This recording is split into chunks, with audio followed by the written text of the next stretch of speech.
Chapter 8. The Deadly Poppy Fields. Hello, this is Natasha, and I'm dropping by with the 8th chapter from The Wonderful Wizard of Oz. At the end of the previous episode, Dorothy, her little dog Toto, the Scarecrow, and the Tin Woodman came across a big river.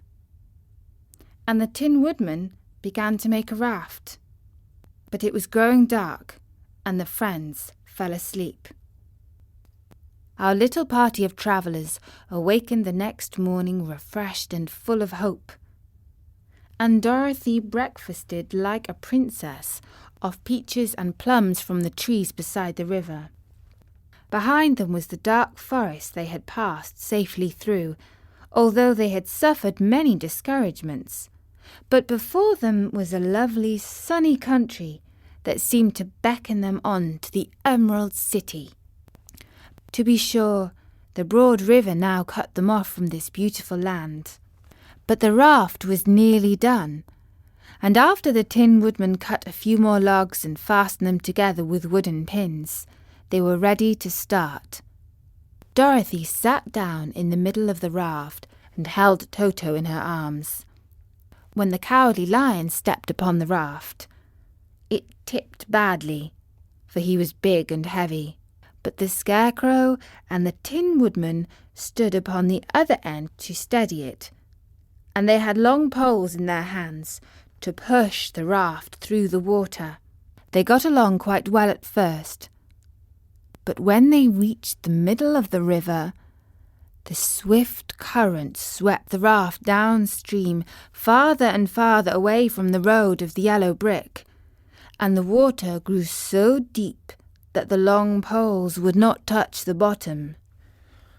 "This is bad," said the Tin Woodman, "for if we cannot get to the land, we shall be carried into the country of the Wicked Witch of the West, and she will enchant us and make us her slaves. And then I should get no brains," said the Scarecrow. "And I should get no courage," said the Cowardly Lion. "And I should get no heart," said the Tin Woodman. "And I shall never get back to Kansas. We must certainly get to the Emerald City if we can."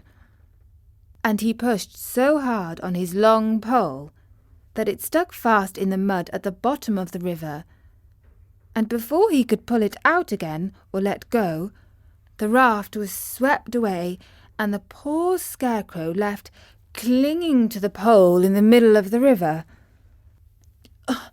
"Goodbye!" he called after them, and they were very sorry to leave him indeed. The Tin Woodman began to cry, but fortunately remembered he might rust, and so dried his tears on Dorothy's apron. Of course, this was a bad thing for the Scarecrow. "I am worse off now than when I first met Dorothy," he thought.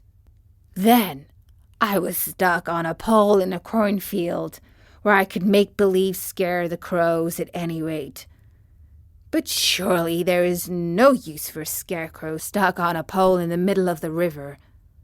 I am afraid I shall never have any brains after all."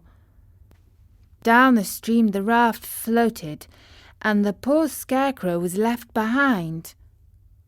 Then the Lion said, "Something must be done to save us.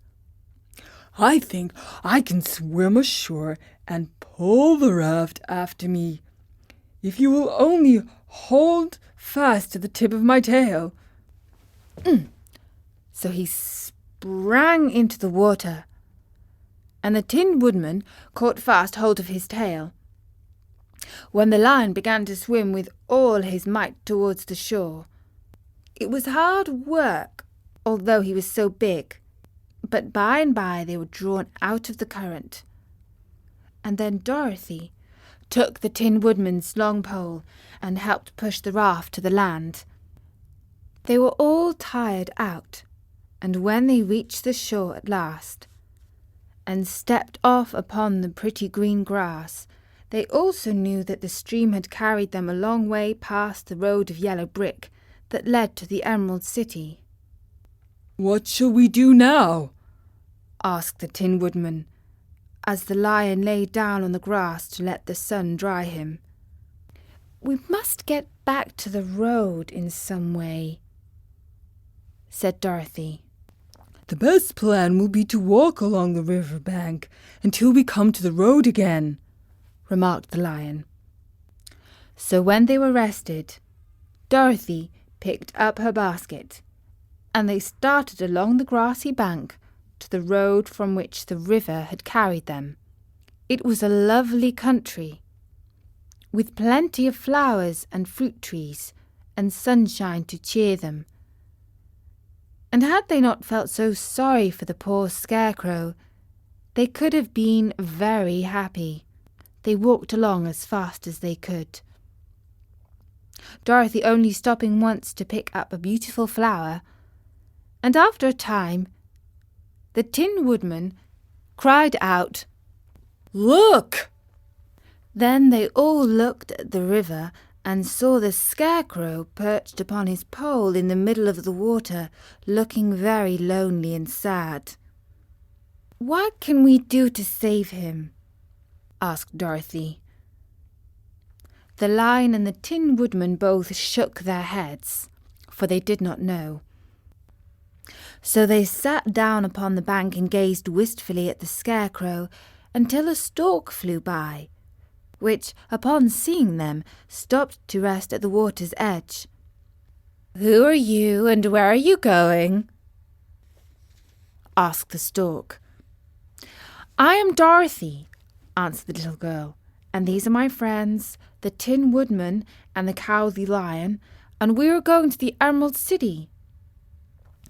"This isn't the road," said the stork, as she twisted her long neck and looked sharply at the queer party. "I know it," returned Dorothy, "but we have lost the Scarecrow, and we are wondering how we shall meet him again." "Where is he?" asked the stork. "Over there, in the river," answered the little girl. "If he wasn't so big and heavy, I would get him for you," remarked the stork. "He isn't heavy a bit," said Dorothy eagerly, "for he is stuffed with straw, and if you will bring him back to us, we shall thank you ever and ever so much." "Well, I'll try. But if I find he is too heavy to carry, I shall have to drop him in the river again." So the big bird flew into the air and over the water till she came to where the Scarecrow was perched upon his pole. Then the stork with her great claws grabbed the Scarecrow by the arm and carried him into the air and back to the bank where Dorothy and the Lion and the Tin Woodman were sitting. When the Scarecrow found himself among his friends again, he was so happy that he hugged them all, even the Lion and Toto. And as they walked along, he sang, "Tollidee-riddy-ho!" At every step. He felt so gay. "I was afraid I would have to stay in the river forever, but the kind stork saved me. And if I ever should get any brains, I shall find the stork again and do it some kindness in return." "That's all right," said the stork, who was flying alongside them. "I always like to help anybody in trouble. But I must go now, for my babies are waiting in the nest for me. I hope you will find the Emerald City, and that Oz will help you." "Thank you," replied Dorothy. And then the kind stork flew into the air and was soon out of sight. They walked along, listening to the singing of the bright-coloured birds and looking at the lovely flowers, which now became so thick that the ground was carpeted with them.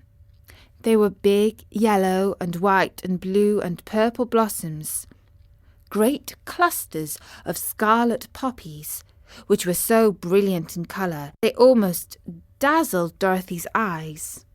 "Aren't they beautiful?" the girl asked, as she breathed in the spicy scent of the flowers. "I suppose so," answered the Scarecrow. "When I have brains, I shall probably like them better. If only I had a heart, I should love them," added the Tin Woodman. "I always did like flowers," said the Lion. "They seem so helpless and frail, but there are none in the forest so bright as these."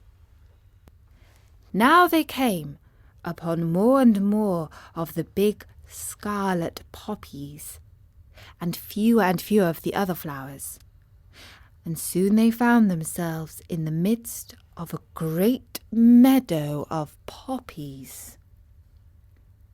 Now, it is well known that when there are many of these flowers together, their odour is so powerful that anyone who breathes it falls asleep. And if the sleeper is not carried away from the scent of the flowers, he sleeps on and on forever. But Dorothy did not know this, nor could she get away from the bright red flowers that were everywhere about. So presently her eyes grew heavy, and she felt she must sit down to rest and to sleep. But the Tin Woodman would not let her do this. "We must hurry and get back to the road of yellow brick before dark," he said. And the Scarecrow agreed with him. So they kept walking until Dorothy could stand no longer. Her eyes closed in spite of herself, and she forgot where she was, and fell among the poppies, fast asleep. "What shall we do?" said the Tin Woodman. "If we leave her here, she will die," said the Lion. "The smell of the flowers is killing us all. I myself can scarcely keep my eyes open, and the dog is asleep already." It was true. Toto had fallen down beside his little mistress, but the Scarecrow and the Tin Woodman, being made of flesh, were not troubled by the scent of the flowers. "Run fast," said the Scarecrow to the Lion, "and get out of this deadly flower bed as soon as you can. We will bring the little girl with us, but if you should fall asleep, you are too big to be carried." So the Lion roused himself and bounded forward as fast as he could go. In a moment he was out of sight. "Let us make a chair with our hands and carry her," said the Scarecrow. So they picked up Toto and put the dog in Dorothy's lap. And then they made a chair with their hands for their seat and their arms for the arms, and carried the sleeping girl between them through the flowers. On and on they walked, and it seemed that the great carpet of deadly flowers that surrounded them would never end. They followed the bend of the river, and at last came among their friend the Lion, lying fast asleep among the poppies. The flowers had been too strong for the huge beast, and he had given up at last, and fallen only a short distance from the end of the poppy bed, where the sweet grass spread in beautiful green fields before them. "We can do nothing for him," said the Tin Woodman sadly, "for he is much too heavy to lift. We must leave him here to sleep on forever, and perhaps he will dream that he has found courage at last." "I'm sorry," said the Scarecrow. "The Lion was a very good comrade for one so cowardly. But let us go on." They carried the sleeping girl to a pretty spot beside the river, far enough from the poppy field to prevent her breathing any more of the poison of the flowers. And here they laid her gently on the soft grass, and waited for the fresh breeze to waken her. And that was the 8th chapter from The Wizard of Oz. I'll be back soon with the next chapter, where we see how the travelling friends get on when they meet the Queen of the Field Mice. For now, from me, Natasha, bye-bye!